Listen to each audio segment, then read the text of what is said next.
Hello students, A2 Chemistry, chapter is Electrochemistry, lecture number 7।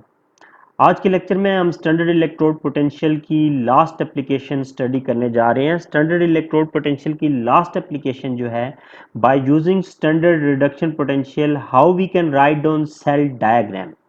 Cell diagram it is also known as cell notation. Cell diagram या cell notation क्या होती है, सबसे पहले तो आपको इसकी एक सिंपल डेफिनेशन आनी चाहिए। तो सेल डायग्राम या सेल नोटेशन का मतलब है shorthand way for representing an electrochemical cell. Electrochemical cell को हम जिस तरीके से एक शॉर्ट एंड वे में रिप्रेजेंट करते हैं, उस मेथड को हम सेल डायग्राम या सेल नोटेशन कहते हैं। जनरली जब भी आपने किसी इलेक्ट्रोकेमिकल सेल क्या होता है? इलेक्ट्रोकेमिकल सेल कोई भी ऐसा सेल है जो वोल्टेज प्रोड्यूस करे, उसको इलेक्ट्रोकेमिकल सेल कहते हैं। इलेक्ट्रोकेमिकल सेल, जब भी किसी इलेक्ट्रोकेमिकल सेल के लिए हम सेल डायग्राम या सेल नोटेशन लिखते हैं, तो जनरली आपने क्या याद रखना है, क्या जनरल डिस्क्रिप्शन है सेल डायग्राम की या सेल नोटेशन की।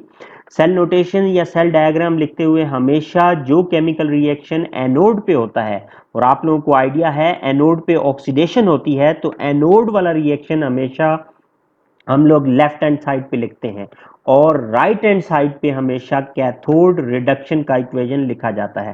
तो लेफ्ट हैंड साइड पे हमेशा आपने वो केमिकल रिएक्शन लिखना है जो एनोड हाफ सेल में होगा, और जो कैथोड हाफ सेल में होगा वो आपने हमेशा राइट हैंड साइड पे लिखना है।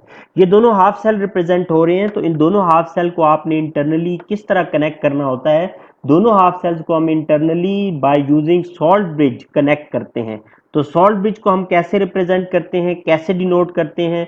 By using double vertical line. तो ये जो डबल वर्टिकल लाइन है, it is a symbol of salt bridge. तो आप देख सकते हैं ये जनरल डिस्क्रिप्शन है सेल डायग्राम की या सेल नोटेशन की। लेफ्ट हैंड साइड पे हम एनोड को रिप्रेजेंट करते हैं, राइट हैंड साइड पे कैथोड को, और दोनों हाफ सेल को हम सॉल्ट ब्रिज से कनेक्ट कर देते हैं। अब कुछ बेसिक रूल्स हैं जो आपने सेल डायग्राम जब भी आपने लिखनी है या सेल नोटेशन किसी भी इलेक्ट्रोकेमिकल सेल के लिए, तो तीन बेसिक रूल्स हैं जो आपने याद रखने हैं।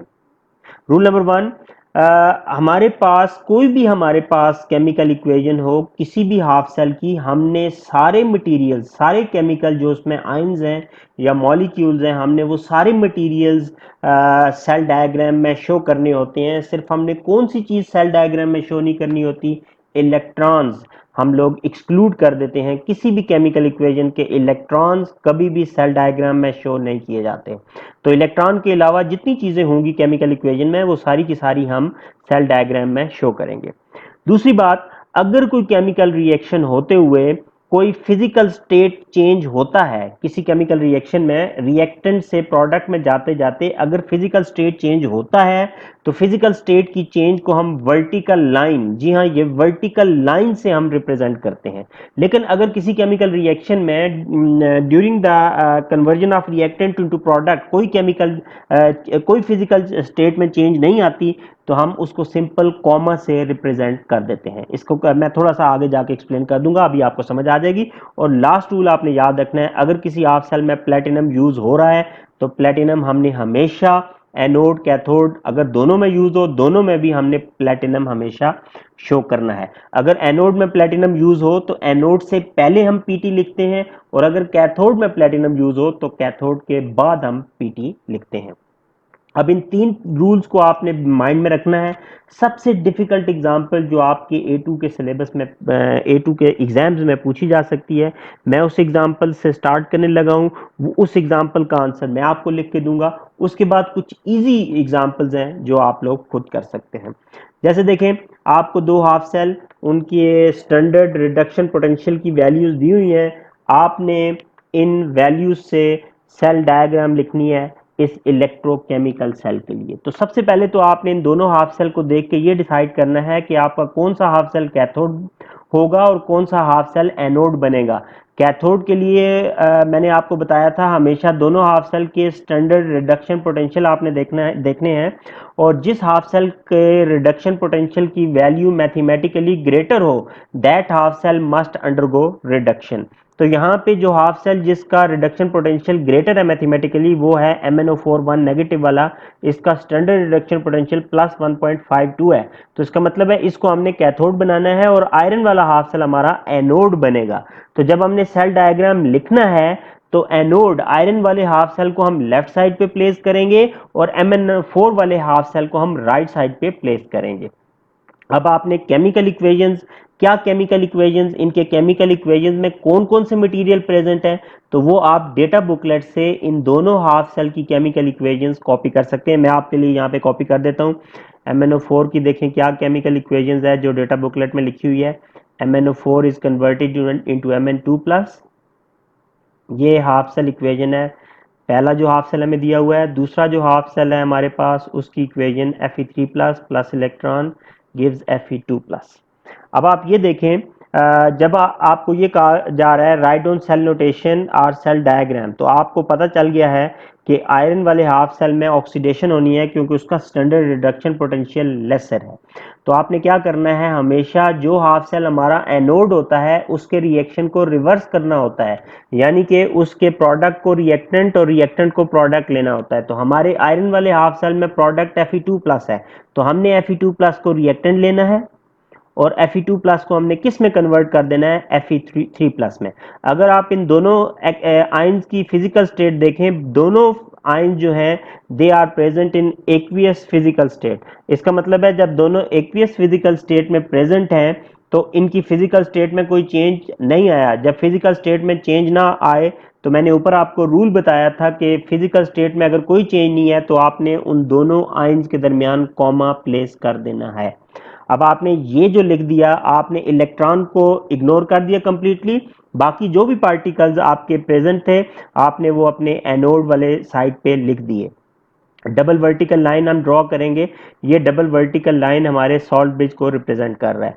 अब राइट साइड पे हमने कैथोड के पार्टिकल्स लिखने और हमने देखना है कैथोड वाले हाफ सेल की इक्वेशन में कौन कौन से आयंस और मॉलिक्यूल्स प्रेजेंट हैं। इलेक्ट्रॉन को छोड़ के बाकी सारे आपने उसके पार्टिकल्स यहाँ पे लिखने हैं। कैथोड वाली इक्वेशन में जो लेफ्ट साइड पे मटेरियल है वो आपके रिएक्टेंट्स हैं और राइट साइड वाले ही प्रोडक्ट्स रहेंगे, आप उस इक्वेशन को रिवर्स नहीं करेंगे। तो लेफ्ट साइड में आप कहां से स्टार्ट करेंगे, 8H ion plus MnO4 1 minus, ये आपके रिएक्टेंट्स हैं, ये आपके यहां से रिएक्शन स्टार्ट होगा और ये किस प्रोडक्ट में कन्वर्ट हो जाएगा, Mn2 प्लस प्लस 4H2O में। आप फिजिकल स्टेट अगर देखें, MnO4 एक्वियस आयन है, H ion aqueous, Mn2 plus aqueous, water is liquid. आपने वाटर को इग्नोर कर देना है। यहाँ पे जो मेन आयन इन्वॉल्व है इस हाफ सेल में वो आपका MnO4 1 माइनस और Mn2 प्लस है, तो उनकी फिजिकल स्टेट जो कि सेम है, इसलिए हमने इन दोनों के दरमियान भी हमने कॉमा यूज किया है।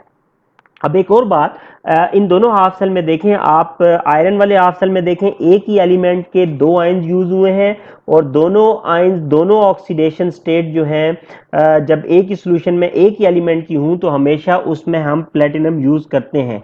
तो अब इन दोनों हाफ सेल में हमने प्लेटिनम यूज किया है तो वो भी हमें शो करना पड़ेगा अपनी सेल डायग्राम में।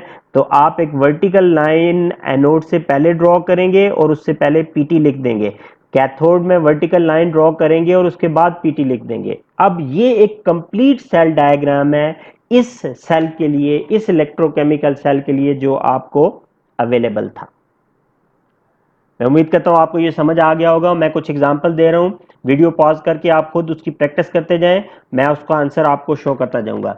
नेक्स्ट एग्जांपल देखें। अब इसके मुकाबले में जो एग्जांपल मैंने सॉल्व किए हैं, नेक्स्ट एग्जांपल बहुत सिंपल है। जैसे देखें, आपको दिया हुआ है एक हाफ सेल क्लोरीन का और एक हाफ सेल आयरन का। आपको इसके लिए डेटा बुकलेट देखने की भी जरूरत नहीं है क्योंकि जो मॉलिक्यूल और जो आयंस लिखे हुए हैं यहाँ पे वही आयंस जो है इक्वेशन में प्रेजेंट है। इनके अलावा इक्वेशन में कोई वाटर या H आयन प्रेजेंट नहीं है। तो इसके लिए सेल डायग्राम लिखें जरा। ओके स्टूडेंट्स, अगर आपने सेल डायग्राम लिख लिया है तो आपको आइडिया हो गया होगा कि इन दोनों हाफ सेल में से किस हाफ सेल में रिडक्शन होनी है, chlorine, because it's standard reduction potential is more positive. तो आपने आयरन वाले हाफ सेल में ऑक्सीडेशन करनी है और हमेशा जिस हाफ सेल में ऑक्सीडेशन होती है उसके रिएक्शन को हम रिवर्स कर देते हैं। तो रिवर्स करने का मतलब है Fe2 प्लस हमारा जो वहां पे प्रोडक्ट है हमारे केस में रिएक्टेंट बन जाएगा, Fe2+ और ये Fe3+ में कन्वर्ट हो जाएगा। दोनों की फिजिकल स्टेट सेम है, इसलिए इनके दरमियान कॉमा प्लेस कर दिया हमने। Double vertical line, salt bridge, और चूंकि हमारा ये एक ही सॉल्यूशन में एक ही एलिमेंट के दो डिफरेंट ऑक्सीडेशन स्टेट हैं, इसलिए यहाँ पे प्लेटिनम भी यूज होगा। राइट साइड पे अब हमारा कैथोड होगा। कैथोड में हमारा रिएक्शन रिवर्स नहीं होता, क्लोरीन Cl2 गैस से रिड्यूस होके क्लोराइड आयन बन जाएगा। क्लोराइड आयन सॉल्यूशन फॉर्म में होगा, तो यहाँ पे फिजिकल स्टेट चेंज हुआ है। फिजिकल स्टेट चेंज होने की वजह से यहाँ पे आप वर्टिकल लाइन लगा देंगे।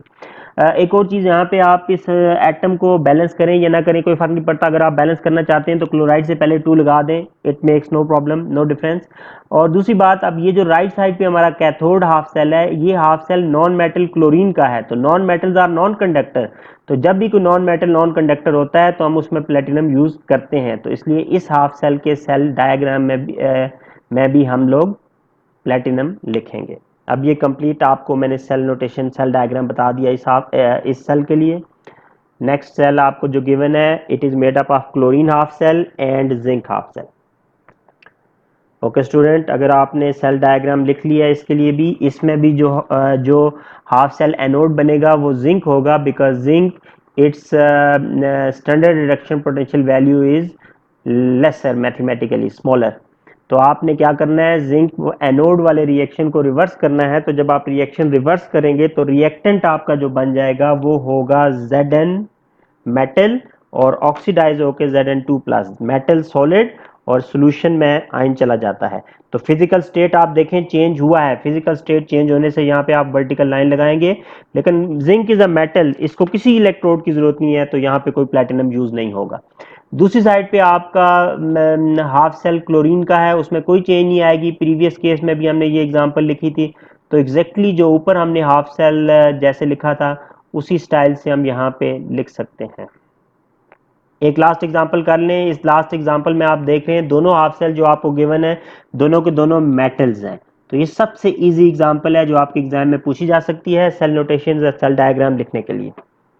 जी, तो इस केस में बी ऑक्सीडेशन जिंक पे होगी, क्योंकि मैथमेटिकली जिंक का स्टैंडर्ड रिडक्शन पोटेंशियल लेस है कॉपर से। तो आपने जिंक एनोड वाले रिएक्शन को रिवर्स कर देना है, Zn से स्टार्ट करना है, और Zn ऑक्सीडाइज होकर Zn2+ बन जाएगा। फिजिकल स्टेट चेंज हुआ है तो वर्टिकल लाइन लगानी है आपने, सॉल्ट ब्रिज, और कॉपर हाफ सेल को रिड्यूस करना है तो Cu2+ रिएक्टेंट रहेगा और Cu प्रोडक्ट बन जाएगा। Cu2+ सोल्यूशन में होगा और कॉपर सॉलिड होगा। तो इसलिए यहाँ पे भी फिजिकल स्टेट चेंज हुआ है। ये दोनों हाफ सेल में हमारे मेटल यूज हुए हैं, इसलिए इस केस में कोई प्लेटिनम यूज नहीं होगा। मैं उम्मीद करता हूँ आपको आज का लेक्चर समझ आ गया होगा। Thank you for your time.